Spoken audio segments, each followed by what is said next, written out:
well-coached and good Georgia football team. They wore us down second half with their offensive line. But obviously we gave up the ball 3 times and had a block punt and interception for a touchdown that really turned the momentum of the game. But I was really proud of our defense, very proud of our defense. I was proud of them at halftime. I was proud of them the entire game. There towards the end of the game, they did have, they stopped Georgia kicked a field goal, and then they stopped them, and Georgia had to punt. So I really thought Coach Odom had a great game plan, and I thought our kids, especially on the defensive side of the ball, played well. But congratulations to Georgia. They've got a really good football team, really good defense. Tom, you want to get us started? Thanks. Hey, Sam, what did you guys do from an alignment standpoint that allowed you to be successful defensively? You really shut down the interior run in the first half. And then what lift did you think that them switching to Stetson Bennett at quarterback provided for them? Well, Stetson's been there for, he was there, left, came back last year. So Stetson's been waiting his turn. He's always been, when he was down on the scout team, he'd always have great success running the Georgia scout team. But I think they were trying to find a way to move the football. And the first thing they did with him is they let him use his feet. And then he was very, very accurate. He was 20 for 29. He's very, very accurate. Today, sitting back there, we only were able to sack him one time. So certainly we wish we would have got more pressure on him. Yeah, and what you did defensively in the first half, the first quarter, what were you doing? What were we doing? We were running our defense. We were playing hard. We were playing fast. I'm not for sure if we didn't get wore down a little bit in the second half. Those plays that we were making in the first half seemed like we might have been a half step behind in the second half, and I think they got a little bit stronger and they were breaking some tackles, But what happened, I think Georgia loosened up the game plan. They started throwing the ball outside, started throwing it down the middle, and they protected well. So I'm not for sure that that we changed a lot of things, but they got one open, and he made a big play to get them right back in the game, and the first drive we had, we were down there on the 2 or 3 yard line, just couldn't get it in. That would have been a big score for us as well. But I just think that our defense played hard, and I think it looked to me like we need to sub a little bit more. We didn't have enough juice to finish the game. Kirby. Yeah, Coach, I was wondering if you could comment on your special teams, not the results you probably wanted from that unit. No, we didn't play well. Going into the game, I felt like we could hold our own and possibly win that battle, but they had so many yak yards, so many, on kickoff, on punt, they blocked a punt. Just so many big plays. You'd think we'd get the field flipped, and they would get it back out to the 45 and 50 on us, and again, we played in a hole the entire first half, and so I elected to take the win in the third quarter, and it seemed to work out early because we had a good drive going back down there, because I was concerned about kicking off and not getting the ball in the end zone, and then we kicked off, and the ball was 3 foot off the air, and a guy returned it for 45, 50 yards. So we've got to do a better job, all of us, myself including, coaching that, and we've got to do a better job of executing. Coach Fountain had a great game plan going into it. We just got to coach better, and we've got to execute better. Bob. Sam, what did you think of Felipe's play overall? Well, he has to be more conscious with football. I mean, he's got to take care of the football. We were right in the game, and we threw a pick six, and part of that was the receivers ran into each other. I thought we were very sloppy with formations, alignments on offense, and we've got to get that fixed. But Felipe has to take care of the football, and I thought he played hard in those things, but we got to help him a little bit more as well.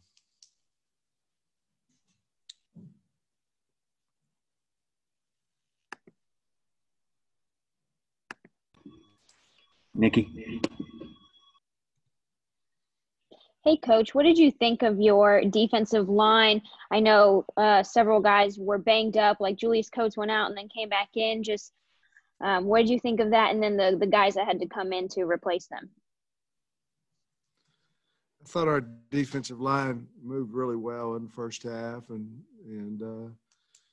it may have been, I have to watch the tape. It may have been the entire game. I don't know, but we have it's about 7 guys that we feel like we can play in there. Obviously, the ones are one for a reason, but I think we tired down. We've got to be able to get into a little more often rotation so we can keep fresh guys on the field. Georgia's offensive line averaged about 325, 330 across there, and I feel like they laid on us and wore us down a little bit.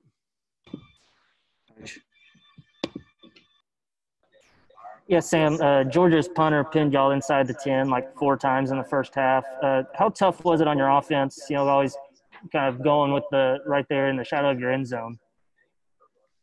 Well, I understand exactly what you're saying, but you also have 90 yards of free space. We need to get the ball out of there. I mean, we cannot keep doing that to our defense, and Coach Browse knows that, and the offensive guys know that. But for us to have big stops on defense, we had an interception down there to get the ball back. We have to be better on offense to help them, and we didn't in the first. Well, we didn't for the game, but in the first half it was very noticeable because we couldn't change the field position. Got that dependence. Basil.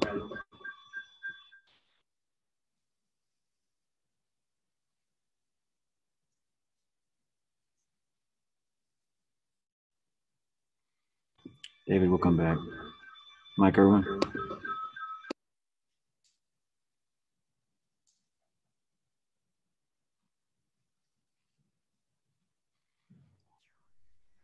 Coach, if you were the O-line coach today instead of the head coach, how would you evaluate what the O-line did today? Well, I don't think we did very good. For me going into the game, thinking that we were going to go in there and maul Georgia's defensive line, I didn't think that either. But it's tough sledding, especially on the inside.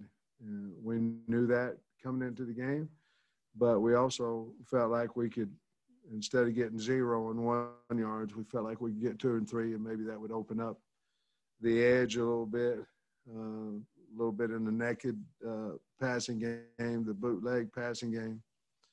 But we never did really dent them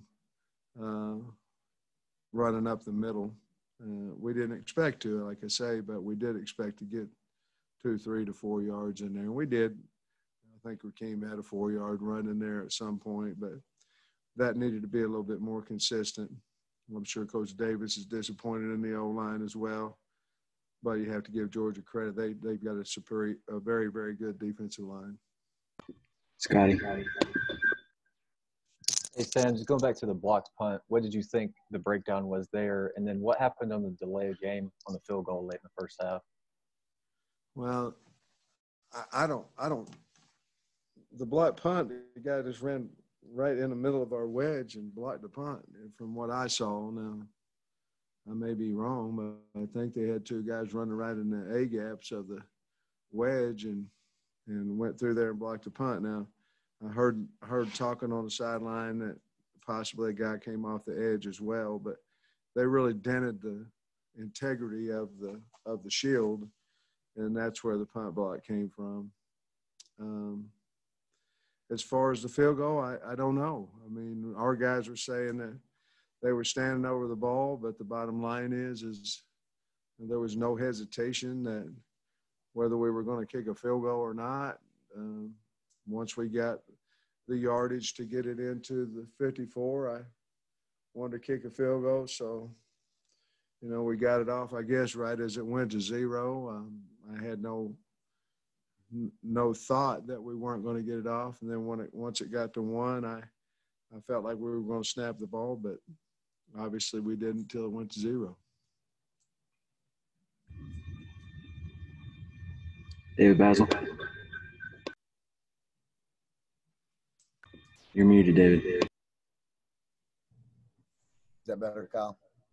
Coach, Traylon Burks, 7 receptions, 102 yards. His first touchdown as a Razorback. Talk about his game today. Well, he's a really good player. We certainly have to continue to try to get the ball to him more. He can win contested catches, and he's a special player, special kid, special person, special player. So we have to continue to be able to run him a little bit more and get the ball to him more. But the touchdown grab he made and scored on was an exceptional play, and I think that'll be things to come. But we've got to target him more. Tricia. Coach, what positives did you see out there today? I know the fans and looking at social media, they saw some. What did you see positive-wise out there today with your team? Defense.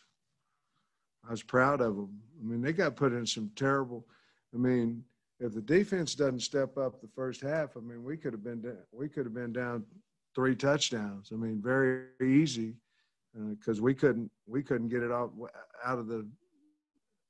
we couldn't get it off the goal line. And but the defense did a great job, especially in the first half. And I think they finished the game. They gave up the field goal and the possession before that, they made them punt. So I was pleased with the defense. Obviously, they got some passing yards on us and things, made some critical third downs. We needed to get off of there a couple times more than a couple times, but a few times on third down. But the defense and Traylon Burke were probably the positives in for today. Bailey Johnson. Hi, Sam. Bailey Johnson from the Atlanta Journal-Constitution. I'm just wondering what it was like for you from a personal standpoint to prepare for this game against the team that you were with for the last couple of years. Well, it was great. I had a lot of the kids came over and talked to me and coaching staff, and I was there 4 years, so it was a big part of Jamie and I's life, and so we knew they had a really good football team. We knew they had a big physical football team, but to see all the people and guys that I worked with and the players, and for them to come and find me after the game and things is a really special moment. We've got time for a few more. Tom? I had some DB questions for you, Sam. So Simeon Blair got the start. Is Fouché okay? I know he played. And then do you expect to get McClellan and Devin Bush back in the near future? Yeah, McClellan will be back on Monday, and Bush will be back on Monday as well. So we'll get – well, no. McClellan may not be back until the 29th, I believe, and then Bush will be back Monday. What was the other question? I'm sorry. Was that it? The other part was at safety, Blair and Joe Fouché. Yeah, Joe was out a few days.